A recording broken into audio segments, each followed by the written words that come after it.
took place in a constructive spirit. Indeed, we have varied assessments. All right, we've lost Peter, but just to set the stage here, this is where the president will hold his news conference a short while ago, at least a half hour after the remarks by President Putin. The White House appearing to want to give the president a chance to fine-tune his remarks and perhaps react to some of the things we heard from President Putin, who held a rather long news conference, longer than we expected. I'm just glancing over my shoulder to see if the Putin motorcade was going by. That was not it. Let's go back to Peter right now on the phone. Peter? Yeah, Lester, we are here waiting for the president to arrive just moments from now. The members of his team who are behind closed doors with Vladimir Putin have already taken their seats, among them the Secretary of State, Tony Blinken, and his national security advisor. As you noted, Vladimir Putin said that today's meeting was constructive, that there was no hostility. He said that there was no pressure put on either side. You'll remember the president himself said he would be confronting Vladimir Putin on a variety of topics, so it will be on him now to try to set the record straight about what happened behind closed doors. What was striking in the comments earlier from Putin is that he took no responsibility for Russia's aggressive behavior. His remarks were filled with that form of whataboutism, blaming the U.S. for so many of its own aggressive acts, as he suggested. Their meeting lasting roughly 3+ hours, the White House saying it would go 4 to 5 hours was their expectation. So either it was efficient or there was nothing left to say. Lester? Peter, thanks very much. I'm here with Ambassador Michael McFaul, who was U.S. Ambassador to Russia and an NBC contributor. You heard some of what President Putin said. Did it surprise you, the tone in which he talked about things that they plan to work on or compromise perhaps might be in the cards? Well, as you said, Lester, he used a lot of positive words, constructive dialogue, no drama, no evidence of any pushback. At least that's the way Vladimir Putin was reading out the meeting, and then a whole lot of whataboutism. It felt like the greatest hits of whataboutism for me. He went on and on about all the things that we have done, false equivalencies between legitimate opposition leaders in Russia and violent insurrectionists on January 6th. All right. We'll see how Biden responds. And Ambassador, here is the president.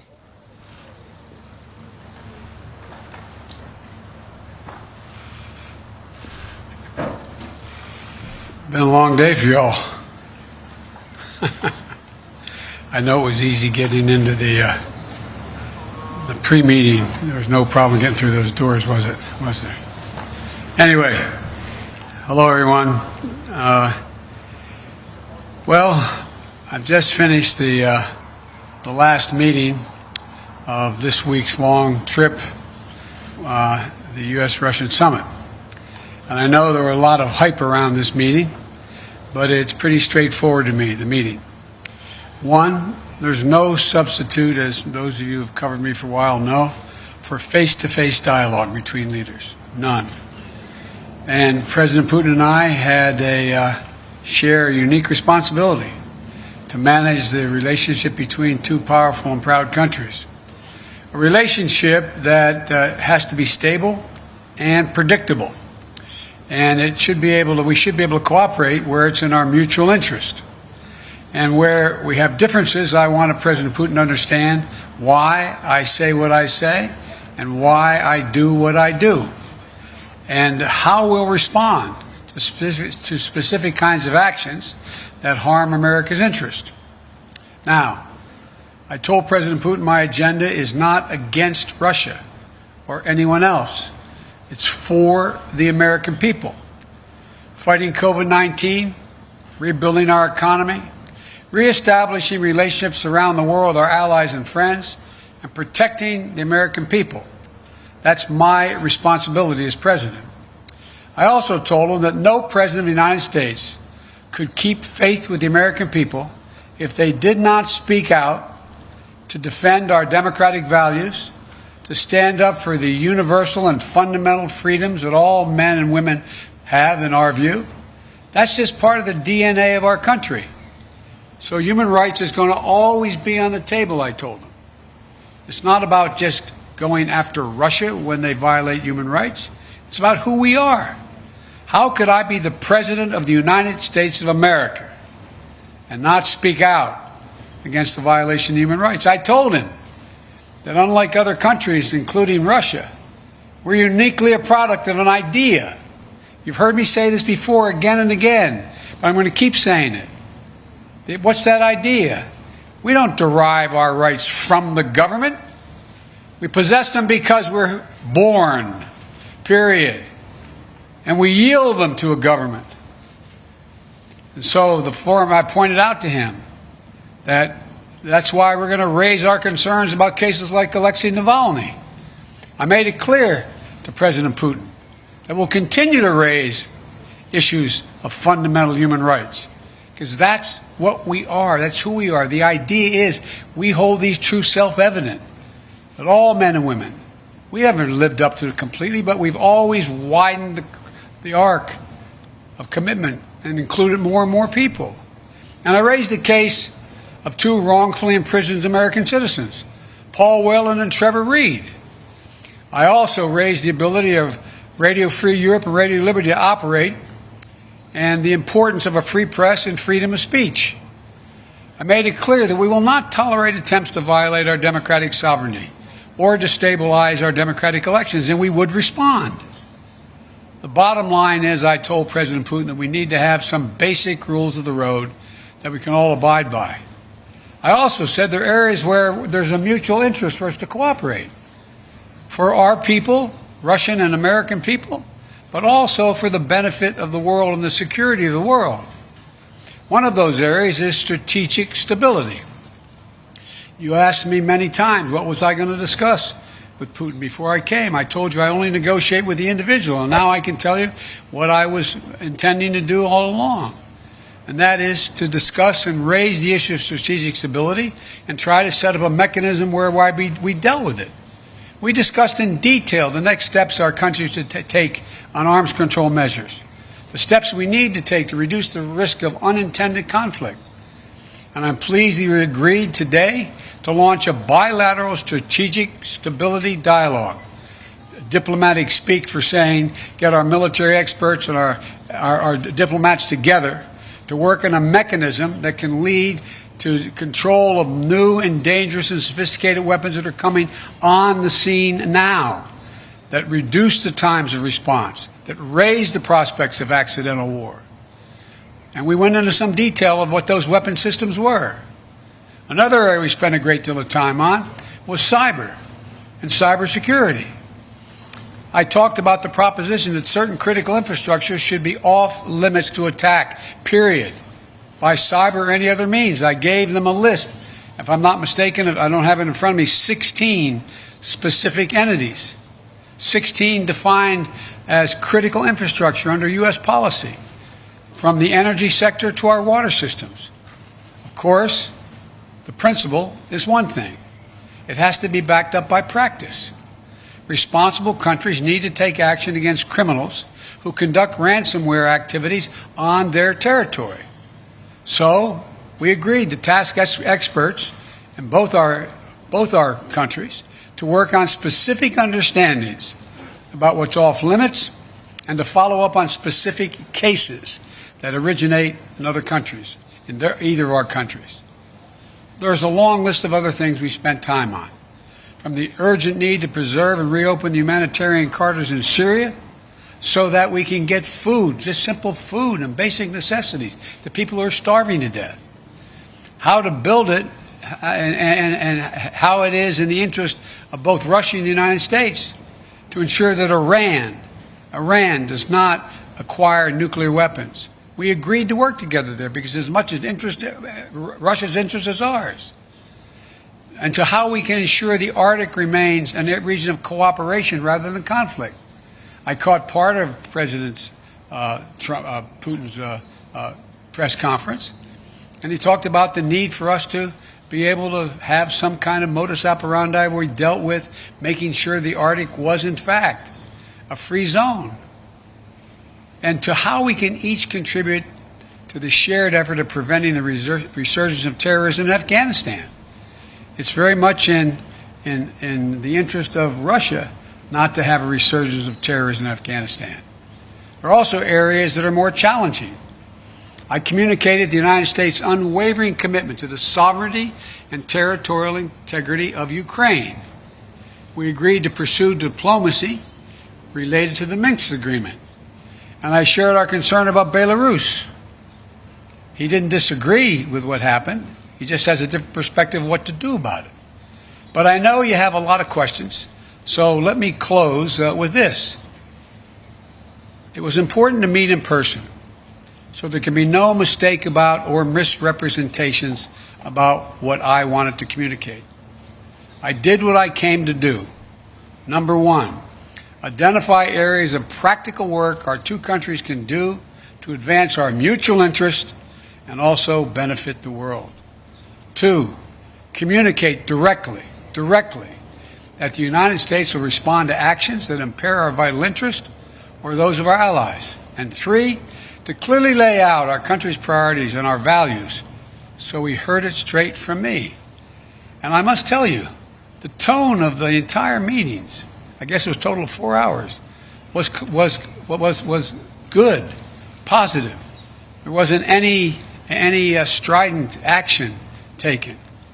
Where we disagreed, I disagreed, stated where it was. Where he disagreed, he stated. But it was not done in a hyperbolic atmosphere. That is too much of what's been going on. Over this last week, I believe, I hope, the United States has shown the world that we are back, standing with our allies. We rallied our fellow democracies to make concerted commitments to take on the biggest challenges our world faces. And now we've established a clear basis on how we intend to deal with Russia and the U.S.-Russian relationship. There's much more work ahead. I'm not suggesting that any of this is done. We've gotten a lot of business done on this trip. And before I take your questions, I want to say one last thing. Folks, look, this is about how we move from here. I listened to, again, a significant portion of what President Putin's press conference was. And as he pointed out, this is about practical, straightforward, no-nonsense decisions that we have to make or not make. We'll find out within the next 6 months to a year whether or not we actually have a strategic dialogue that matters. We'll find out whether we work to deal with everything from release of people in Russian prisons or not. We'll find out whether we have a cybersecurity arrangement that begins to bring some order. Because look, the countries that most are likely to be damaged failure to do that are the major countries. For example, when I talked about the pipeline that cyber hit for $5 million, that ransomware hit in the United States, I looked at him and I said, well, how would you feel if ransomware took on the pipelines from your oil fields? He said it would matter. This is not about just our self-interest. It's about a mutual self-interest.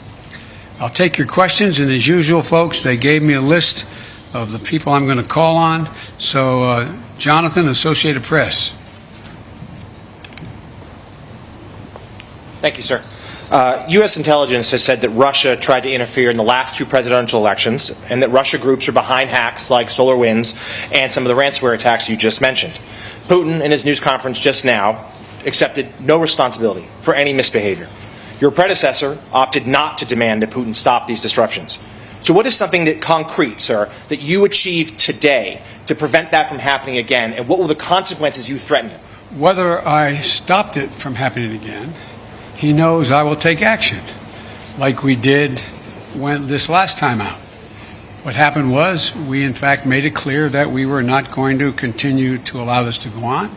The end result was we ended up withdrawing, they went up withdrawing ambassadors, we closed down some of their facilities in the United States, etc. He knows there are consequences. Now look, one of the consequences that I shouldn't say this, unfair of me. I suspect you may all think doesn't matter. But I'm confident matters to him, and to other world leaders of big nations. His credibility worldwide shrinks. Let's get this straight. How would it be if the United States were viewed by the rest of the world as interfering with the elections directly of other countries, and everybody knew it? What would it be like if we engaged in activities that he is engaged in? It diminishes the standing of a country that is desperately trying to make sure it maintains its standing as a major world power. And so it's not just what I do, it's what the actions that other countries take, in this case Russia, that are contrary to international norms. It's the price they pay. They are not able to dictate what happens in the world. There are other nations of significant consequence, i.e. the United States of America being one of them. Mr. President, just a quick follow on the same theme of consequences. You said just now that you spoke to him a lot about human rights. What did you say would happen if opposition leader ALEXEI Navalny dies? I made it clear to him that I believe the consequences of that would be devastating for Russia. I'll go back to the same point. What do you think happens when he's saying it's not about hurting Navalny, all the stuff he says to rationalize the treatment of Navalny, and then he dies in prison? I pointed out to him that it matters a great deal when a country, in fact, and they asked me why I thought it was important to continue to have problems with the president of Syria.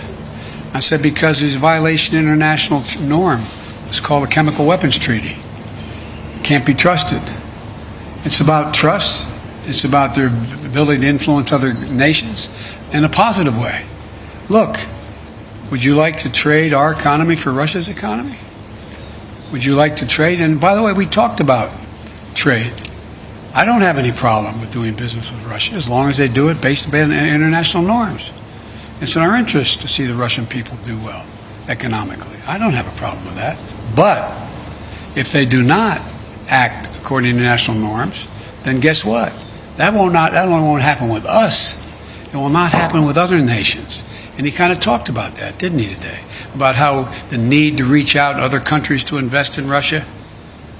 They won't, as long as they are convinced that, in fact, the violations, for example, the American businessman who was in house arrest, and I pointed out, you want to get American business to invest, let him go. Change the dynamic. Because American businessmen, we're ready to show up. They don't want to hang around in Moscow. Look, guys, I know we make foreign policy out to be this great, great skill that somehow is sort of like a secret code. All foreign policies is a logical extension of personal relationships. It's the way human nature functions. And understand, when you run a country that does not abide by international norms, and yet you need those international norms to be somehow managed so that you can participate in the benefits that flow from them, it hurts you. That's not a satisfying answer. Biden said he'd invade Russia. It's not, By the way, that was a joke. That's not true. But my generic point is, it is more complicated than that. David Sanger. I thought I just saw David. There he is. Thank you, Mr. President. In the run-up to this discussion, there's been a lot of talk about the two countries spilling down into a Cold War. And I'm wondering if there was anything that you emerged from in the discussion that made you think that he... With your permission, I'm going to take my coat off. The sun is hot. Anything that would make you think that Mr. Putin has decided to move away from his fundamental role as a disruptor, particularly a disruptor of NATO and the United States. And if I could also just follow up on your description of how you gave him a list of critical infrastructure in the United States, did you lay out very clearly what it was that the penalty would be for interfering in that critical infrastructure? Did you leave that vague? Did he respond in any way to it? Let me answer your first. Well, I'll answer your second question first. I pointed out to him we have significant cyber capability, and he knows it. He doesn't know exactly what it is, but it's significant. And if, in fact, they violate these basic norms, we will respond. Cyber. He knows, in the cyber way. Number two, I think that the last thing he wants now is a Cold War. Without quoting him, which I don't think is appropriate, let me ask you a rhetorical question. You got a multi-thousand-mile border with China. China's moving ahead, hell-bent on election, as they say, seeking to be the most powerful economy in the world, the largest, and the most powerful military in the world. You're in a situation where your economy is struggling. You need to move it in a more aggressive way than in terms of growing it. And I don't think he's looking for a Cold War with the United States. I don't think it's about as I said to him, I said, your generation and mine are about 10 years apart. This is not a kumbaya moment, as they used to say back in the 60s in the United States, like, let's hug and love each other. But it's clearly not in anybody's interest, your country's or mine, for us to be in a situation where we're in a new Cold War. And I truly believe he thinks that. He understands that. But that does not mean he's ready to, quote, figuratively speaking, lay down his arms and say, come on. He still, I believe, is concerned about being, quote, encircled. He still is concerned that we, in fact, are looking to take him down, etc. He still has those concerns. But I don't think they are the driving force as the kind of relationship he's looking for with the United States. Jennifer Jacobs.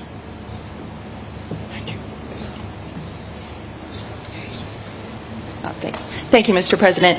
Is there a particular reason why the summit lasted only about 3 hours? We know you had maybe allotted 4 to 5 hours. Was there any reason it ran shorter? Also, President Putin said that there were no threats or scare tactics issued. Do you agree with that assessment, that there were no threats or scare tactics? Yes. And also, did you touch on Afghanistan and the safe withdrawal of troops? Yes, and yes. Let me go back to the first part. The reason it didn't go longer is when the last time two heads of state have spent over 2 hours in direct conversation across the table, going into excruciating detail. You may know of time, I don't. I can't think of one. So we didn't need, as we got through when we brought in the larger group, our defense, our intelligence, and our foreign, my foreign minister wasn't foreign minister, my Secretary of State was with me the whole time. Our ambassador, etc. We brought everybody in. We had covered so much. And so there was a summary done by him and by me of what we covered. Lavrov and Blinken talked about what we had covered. We raised things that required more amplification or made sure we didn't have any misunderstandings. And so it was kind of after 2 hours there, we looked at each other like, okay, what next? What is going to happen next is we're going to be able to look back, look ahead in 3 to 6 months and say, did the things we agreed to sit down and try to work out, did it work? Are we closer to a major strategic stability talks and progress? Are we further along in terms of and go down the line? That's going to be the test. I'm not sitting here saying because the President and I agreed that we would do these things, that all of a sudden it's going to work. I'm not saying that. What I'm saying is I think there's a genuine prospect to significantly improve the relations between our two countries without us giving up a single solitary thing based on principle and our values. No, there were no threats. There were, as a matter of fact, I heard he quoted my mom and quoted other people today. It was very, as we say, which will shock you coming from me, somewhat colloquial. And we talked about basic fundamental things. And you know how I am. I explain things based on personal basis. What happens if, for example. And so there were no threats, just simple assertions made, and no, well, if you do that, then we'll do this, with anything I said. It was just letting him know where I stood, what I thought we could accomplish together, and what, in fact, if there were violations of American sovereignty, what we would do.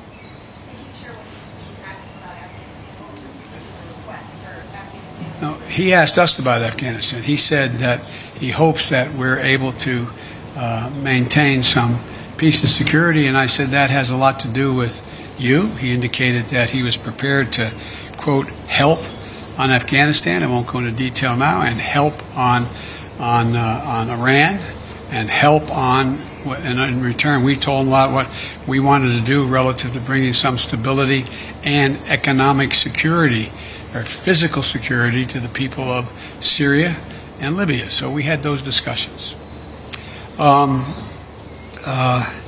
Yamiche. Thanks so much, Mr. President. Did you say that you didn't issue any threats? Were there any ultimatums made when it comes to ransomware? And how will you measure success, especially when it comes to these working groups on Russian meddling and on cybersecurity? Well, it's going to be real easy. They either, for example, on cybersecurity, are we going to work out where they take action against the ransomware criminals on Russian territory? They didn't do it. I don't think they planned it in this case. And are they going to act? We'll find out. Will we commit? What can we commit to act in terms of anything affecting, violating international norms that negatively affects Russia? What are we going to agree to do? And so I think we have real opportunities to move. And I think that one of the things that I noticed when we had the larger meeting is that people who are very, very well informed started thinking, you know, this could be a real problem. What happens if that ransomware outfit were sitting in Florida or Maine and took action, as I said, on their single lifeline to their economy, oil? It'd be devastating. And they're like, you could see them kind of go, oh, we'd do that, but like, whoa. So it's in everybody's interest that these things be acted on. We'll see, though, what happens from these groups we put together. The third one, yes, go ahead. Mr. President, when President Putin was questioned today about human rights, he said the reason why he's cracking down on opposition leaders is because he doesn't want something like January 6th to happen in Russia. And he also said that he doesn't want to see groups formed like Black Lives Matter. What's your response to that, please? My response is kind of what I communicated, that I think that's a ridiculous comparison. It's one thing for literally criminals to break through cordon, go into the Capitol, kill a police officer, and be held unaccountable. And it is for people objecting and marching on the Capitol and saying, you are not allowing me to speak freely. You are not allowing me to do A, B, C, or D. And so they're very different criteria. Steve Holland, Reuters. President Putin said he was satisfied with the answer about your comment about him being a killer. Could you give us your side on this? What did you tell him? He's satisfied. Why would I bring it up again? And now that you've talked to him, do you believe you can trust him? Look, this is not about trust. This is about self-interest and verification of self-interest. That's what it's about. So I virtually almost anyone that I would work out an agreement with that affected the American people's interest, I don't say, well, I trust you, no problem. Let's see what happens. You know, as that old expression goes, the proof of the pudding's in the eating. We're going to know shortly. Igor, Radio Free Europe and Radio Liberty. Hello, Mr. President. Hello, Mr. President. You want to go in the shade? You can't. Can you see? Thank you. Yeah. All right. Yeah. So I think you know attacks in civil society and the free press continue inside Russia. Yes. For example, Radio Free Europe. Yes. Radio Liberty, Voice of America, Current Time TV channel where I work, branded foreign agents, and several other independent media. So we are essentially being forced out in Russia 30 years after President Yeltsin invited us in. My question is, after your talks with President Putin, how interested do you think he is in improving the media climate in Russia? I wouldn't put it that way, in terms of improving the climate. I would, in fact, put it in terms of how much interest does he have in burnishing Russia's reputation that is viewed as not being contrary to democratic principles and free speech. That's a judgment I cannot make. I don't know. But it's not because I think he he's interested in changing the nature of a closed society or closed government's actions relative to what he thinks is the right of government to do what it does. It's a very different approach. You know, there's a couple of really good biographies. I told him I read most everything he's written and the speeches he's made, and I've read a couple of very good biographies, which many of you have as well. And I think I pointed out to him that Russia had an opportunity, that brief shining moment after Gorbachev and after things began to change drastically, to actually generate a democratic government. But what happened was it failed, and there was a great race among Russian intellectuals to determine what form of government would they choose and how would they choose it. And based on what I believe Mr. Putin decided was that Russia has always been a major international power when it's been totally united as a Russian state, not based on ideology, whether it was going back to Tsar and commissars straight through to the revolution, the Russian Revolution, and to where they are today. And I think that it's clear to me, and I've said it, that I think he decided that the way for Russia to be able to sustain itself as a great, quote, great power is to, in fact, unite the Russian people on just the strength of the government. The government controls, not necessarily ideologically, but the government. And I think that's the choice that was made. I think I'm not going to second guess whether it could have been fundamentally different, but I do think it does not lend itself to Russia maintaining itself as one of the great powers in the world.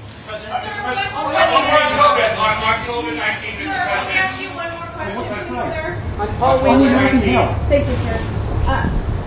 Did military response ever come up in this conversation today? Did you, in terms of the red lines that you laid down, is military response an option for a ransomware attack? And President Putin had called you in his press conference an experienced person. You famously told him he didn't have a soul. Do you now have a deeper understanding of him after this meeting? Thank you very much. But on the military response, sir? No, we didn't talk about military response. In the spirit, Mr. President, of you saying that there is no substitute for face-to-face dialogue, and also with what you said at NATO, that the biggest problems right now are Russia and China. You've spoken many times about how you have spent perhaps more time with President Xi than any other world leader. So is there going to become a time where you might call him, old friend to old friend, and ask him to open up China to the World Health Organization investigators who are trying to get to the bottom of COVID-19? Let's get something straight. We know each other well. We're not old friends. It's just pure business. So I guess my question would be, you've said that you were going to press China. You signed on to the G7 communique that said the G7 were calling on China to open up, to let the investigators in. But China basically says they don't want to be interfered with anymore. So what happens now? The impact, the world's attitude toward China as it develops. China's trying very hard to project itself as a responsible and very, very forthcoming nation. That they are trying very hard to talk about how they're taking and helping the world in terms of COVID-19 and vaccines, and they're trying very hard. Look, certain things you don't have to explain to the people of the world. They see the results. Is China really actually trying to get to the bottom of this? One thing we did discuss, as I told you, in the EU and at the G7 and with NATO, what we should be doing, and what I'm going to make an effort to do, is rally the world to work on what is going to be the physical mechanism available to detect early on the next pandemic and have a mechanism by which we can respond to it and respond to it early. It's going to happen. It's going to happen, and we need to do that. Thank you. President Biden concluding a news conference at the end of the summit with Russia President Putin. The president describing the meeting as good, the tone positive. He says while they disagreed on some things, nothing ever became strident or hyperbolic. He says this is not about trust, it's about self-interest, and said he essentially explained to the Russian president the idea that there have to be rules of the road on some of the very important issues they were dealing with. We should tell you about 10 minutes into the president's news conference. Actually, let's listen here. Is that the rest of the world reacts to them and it diminishes their standing in the world. I'm not confident of anything. I'm just stating the fact. But given his past behavior has not changed, and in that press conference after sitting down with you for several hours, he denied any involvement in cyber attacks. He downplayed human rights abuses. He even refused to say ALEXEI Navalny's name.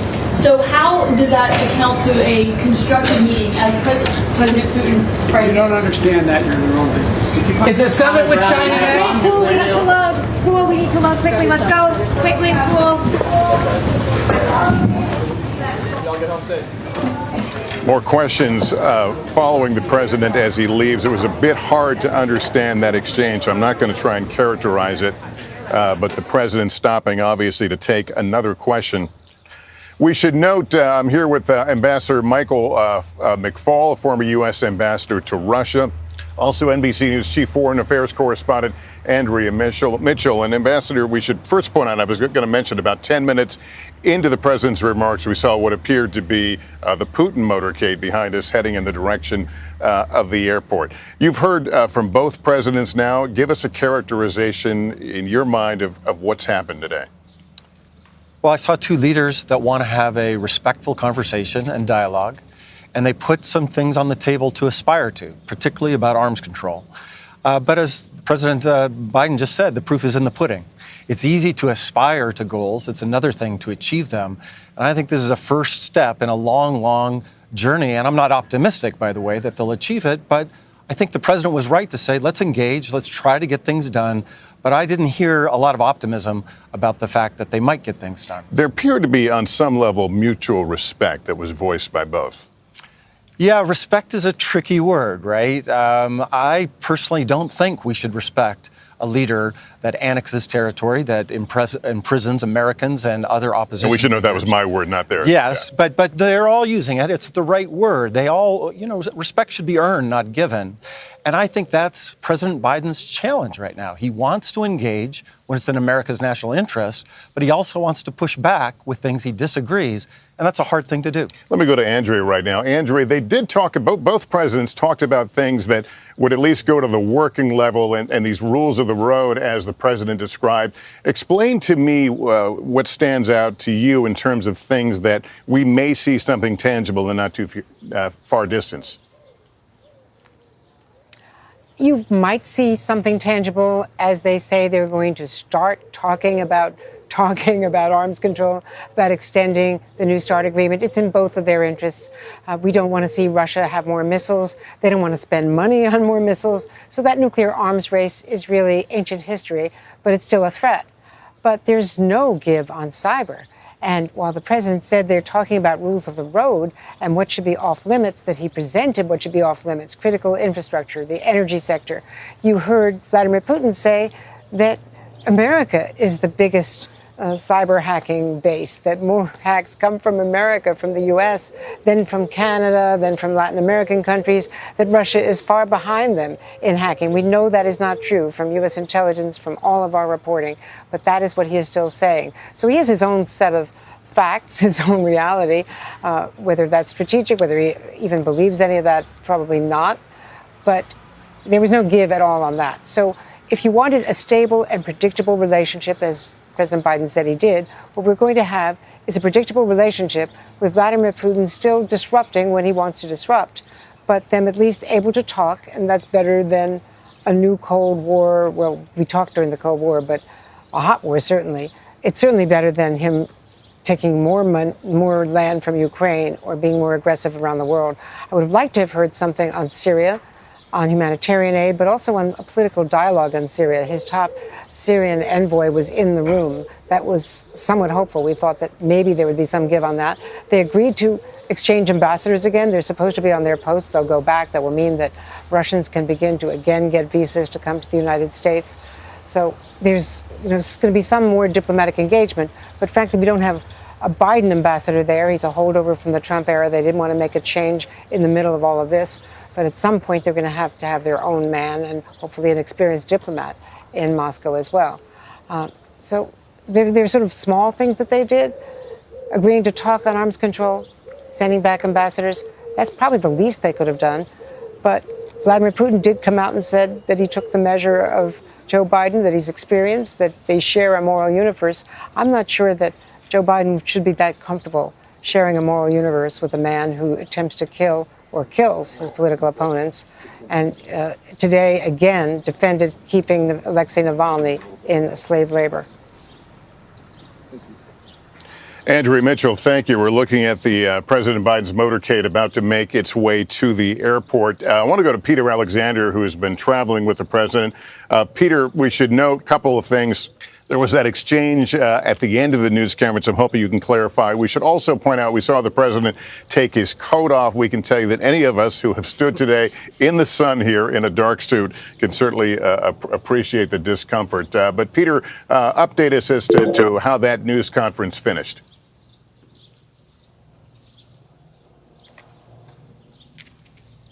Not sure we have Peter. Let me go to Keir Simmons, though, who, of course, had that 90-minute sit-down with President Putin earlier. Were you surprised at anything you heard? Was there consistency with your conversation from what we heard from President Putin today?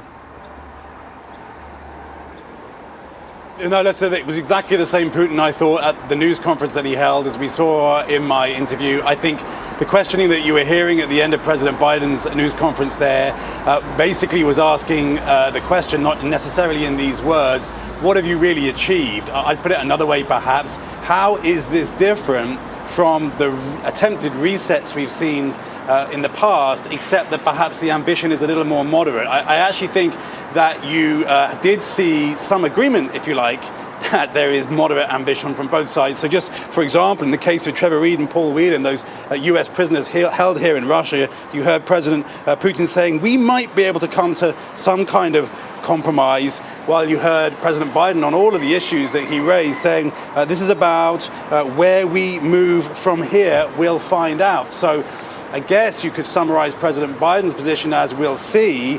I would say I'll believe it when I see it, because simply the history of the Kremlin is to go into these summits to look like you're prepared to negotiate whilst denying everything, which is exactly what President Putin did, and then to continue the strategy that President Putin has followed over a sustained period of time, and that is to threaten, to attack, and then offer to negotiate. Why is that President Putin's strategy? Well, it's quite simple. It's because his ambition is to ensure that the world recognizes that Russia is a power on the world stage, and simply by being on the world stage, if you like, he feels that he partially achieves that. Now, what President Biden was trying to say is that he damages his own reputation with cyber attacks and that kind of thing. I mean, I think the jury is out on that a little bit.